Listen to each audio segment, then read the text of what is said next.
Hello guys, how are you? You are welcome in science class. In the last video, we have learned about balancing of chemical reactions and equations. Now we will start types of chemical reactions. First, combination reaction. Combination reaction को समझने के लिए हमने एक experiment किया है। इसमें यहाँ हमने एक बीकर में कैल्शियम ऑक्साइड लिया है और कैल्शियम ऑक्साइड के ग्रैन्यूल्स में हमने वाटर जब इसमें मिक्स किया है तो यहाँ पर आप देखेंगे कि इसको जब हम टच करके देखते हैं तो इसमें ये हीट प्रोड्यूस करता है। ये सॉल्यूशन टेम्परेचर इंक्रीज हो जाता है और यहाँ पर वाटर से जब कैल्शियम ऑक्साइड तेजी से रिएक्ट करता है और बनता है कैल्शियम हाइड्रोक्साइड, और इसे कैल्शियम ऑक्साइड को हम कहते हैं क्विक लाइम, और इससे बनता है कैल्शियम हाइड्रोक्साइड जिसे हम कहते हैं स्लैग्ड लाइम। तो यहाँ इस रिएक्शन में आप देखिए कि दो सब्सटेंस, दो रिएक्टेंट रिएक्ट कर रहे हैं और एक न्यू प्रोडक्ट, सिंगल प्रोडक्ट का फॉर्मेशन हो रहा है कैल्शियम हाइड्रोक्साइड का। इसलिए यहाँ पर कॉम्बिनेशन हो रहा है, इसलिए इस रिएक्शन को हम कहते हैं कॉम्बिनेशन रिएक्शन या एडिशन रिएक्शन। इस कैल्शियम हाइड्रोक्साइड का यूज, यहाँ एक रिएक्शन देखिए, इस कैल्शियम हाइड्रोक्साइड का यूज किया जाता है वाइट वॉश में, जो वॉल पर वाइट वॉश में किया जाता है। और जब इस पर इसका यूज वाइट वॉश में किया जाता है तो एटमॉस्फेयर की एयर से ये कैल्शियम हाइड्रोक्साइड रिएक्ट करता है और बनता है कैल्शियम कार्बोनेट। और ये कैल्शियम कार्बोनेट वॉल पर 2-3 दिन में कैल्शियम कार्बोनेट की वॉल पर लेयर बनती है और ये 2-3 दिन में एक शाइनी सरफेस का फॉर्मेशन करता है। 2-3 दिन बाद ये शाइनी फिनिशिंग देता है वॉल पर।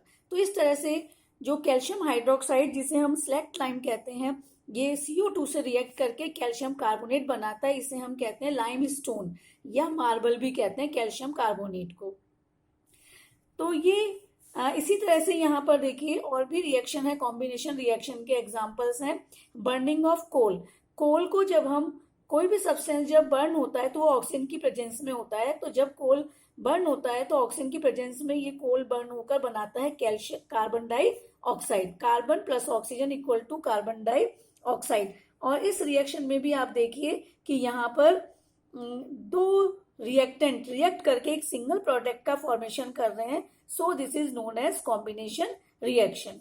एक और रिएक्शन है यहाँ पर, formation of water from hydrogen and oxygen. Hydrogen gas और ऑक्सीजन गैस जब रिएक्ट करती हैं तो बनता है वाटर का फॉर्मेशन होता है। तो यहाँ पर भी दो रिएक्टेंट रिएक्ट करके एक सिंगल प्रोडक्ट बना रहे हैं, तो ये रिएक्शन भी क्या कहलाएगी, ये भी कॉम्बिनेशन रिएक्शन कहलाएगी। लेकिन अभी हमने ये जो एक्टिविटी देखी थी, फर्स्ट एक्टिविटी, जिसमें हमने कैल्शियम ऑक्साइड, जब हमने देखा था कि कैल्शियम ऑक्साइड जब वाटर से रिएक्ट करता है तो इसका टेम्परेचर इंक्रीज हो जाता है, यानी इसमें हीट रिलीज हो रही है। तो इस तरह की रिएक्शन जिसमें हीट रिलीज होती है उन्हें हम कहते हैं एक्सोथर्मिक केमिकल रिएक्शंस। और एक्सोथर्मिक केमिकल रिएक्शन के और भी एग्जाम्पल हैं, जैसे कि burning of natural gas. Natural gas यानी कि ये CH4, ये है मीथेन, ये नेचुरल गैस कहलाती है। और जब ये ऑक्सीजन की प्रेजेंस में ये बर्न होती है तो कार्बन डाइऑक्साइड गैस बनती है और वाटर वेपर गैसियस फॉर्म में यानी वेपर बनती है, साथ में हीट प्रोड्यूस होती है। तो इस तरह से ये रिएक्शन, क्योंकि हीट रिलीज हो रही है तो ये रिएक्शन कहलाएगी एक्सोथर्मिक रिएक्शन। इसी तरह से एक्सोथर्मिक रिएक्शन का सेकंड एग्जांपल है रेस्पिरेशन। रेस्पिरेशन भी एक एक्सोथर्मिक रिएक्शन है, क्योंकि जब हमें वर्क करने के लिए एनर्जी की नीड होती है, आप जानते ही हैं, और ये एनर्जी हमें किससे मिलती है, फूड से मिलती है। और जब फूड का डाइजेशन होता है तो फूड के जो मेन सब्सटेंस है उनका ब्रेक डाउन होता है, ये हम पढ़ चुके हैं पहले। तो जब कार्बोहाइड्रेट, जो फूड का मेन सब्सटेंस है कार्बोहाइड्रेट, जब उसका ब्रेक डाउन होता है तो वो कन्वर्ट हो जाता है सबसे सिंपलेस्ट फॉर्म में, ग्लूकोज में। और ये ग्लूकोज का जब ब्रीथिंग के थ्रू ऑक्सीजन से रिएक्शन होता है, जब सेल्स में ये कलेक्ट हो जाती है और जब ये ऑक्सीजन से रिएक्ट करती है ग्लूकोज, तो एनर्जी एटीपी की फॉर्म में एनर्जी प्रोड्यूस होती है और इस एनर्जी से ही हम डिफरेंट एक्टिविटीज कंप्लीट करते हैं। तो इस तरह से रेस्पिरेशन के थ्रू एनर्जी प्रोड्यूस होती है। तो रेस्पिरेशन भी एक एक्सोथर्मिक रिएक्शन का अच्छा एग्जाम्पल है। ये रेस्पिरेशन की इक्वेशन दिखाई गई है।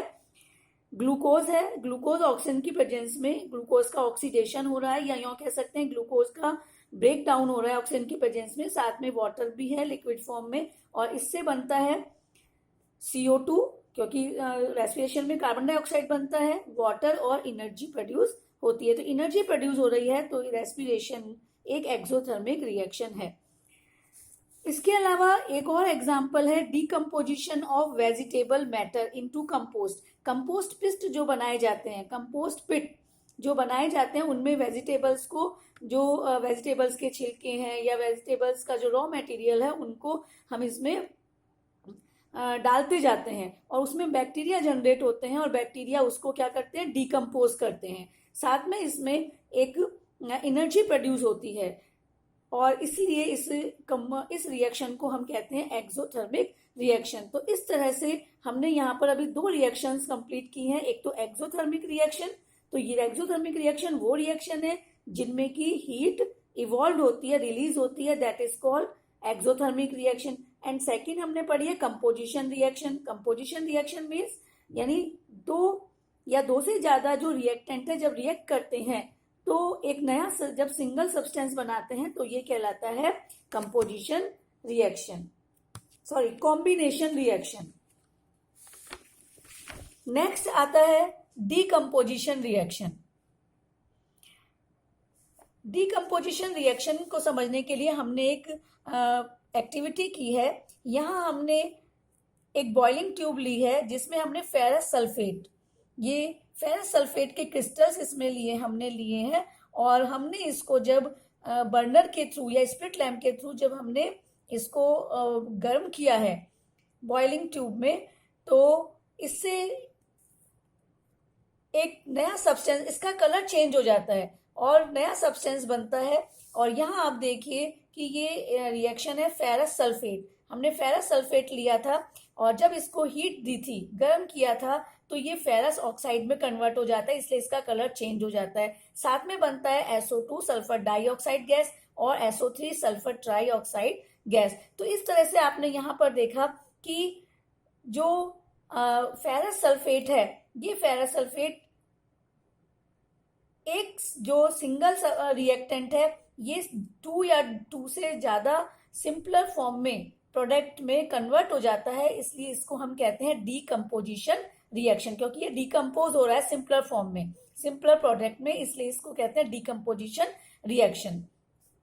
यहाँ आप देखिए कि ये रिएक्शन हीट की प्रेजेंस में कंप्लीट हो रही है, इसलिए हम इसे कहेंगे थर्मल डीकम्पोजिशन रिएक्शन, क्योंकि ये डीकम्पोजिशन हीट की प्रेजेंस में कंप्लीट हो रहा है, इसलिए हम इसे क्या कह सकते हैं, थर्मल डीकम्पोजिशन रिएक्शन।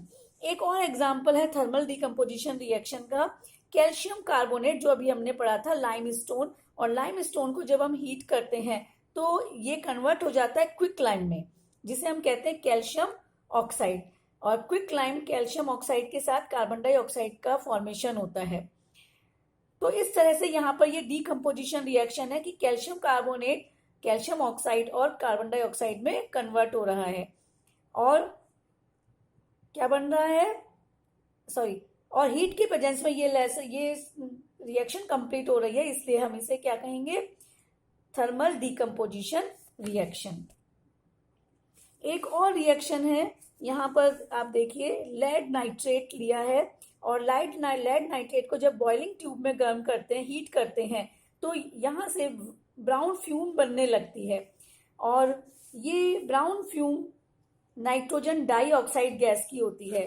तो इस तरह से आप ये रिएक्शन देखेंगे कि जो लेड नाइट्रेट है, जो कि एक सॉलिड सब्सटेंस था लेड नाइट्रेट, जब इसको हीट किया हमने बॉइलिंग ट्यूब में, तो ये लेड ऑक्साइड में कन्वर्ट हो जाता है क्योंकि इसका कलर चेंज हो जाता है। साथ में nitrogen dioxide NO2 gas, nitrogen dioxide और ऑक्सीजन गैस इवॉल्व होती है। तो ये व्हाइट जो ब्राउन फ्यूम है वो नाइट्रोजन डाइऑक्साइड की होती है। तो इस तरह से आपने देखा कि एक सिंगल रिएक्टेंट सिंपलर प्रोडक्ट्स में, दो या दो से ज्यादा सिंपल प्रोडक्ट में कन्वर्ट हो जाता है। तो यहाँ पर ये डिकम्पोज हो रहा है, तो इसलिए ये रिएक्शन डिकम्पोजिशन रिएक्शन कहलाती है। लेकिन ये रिएक्शन हीट की प्रेजेंस में हो रही है, इसलिए हम इसे कहेंगे thermal decomposition reaction. Thank you.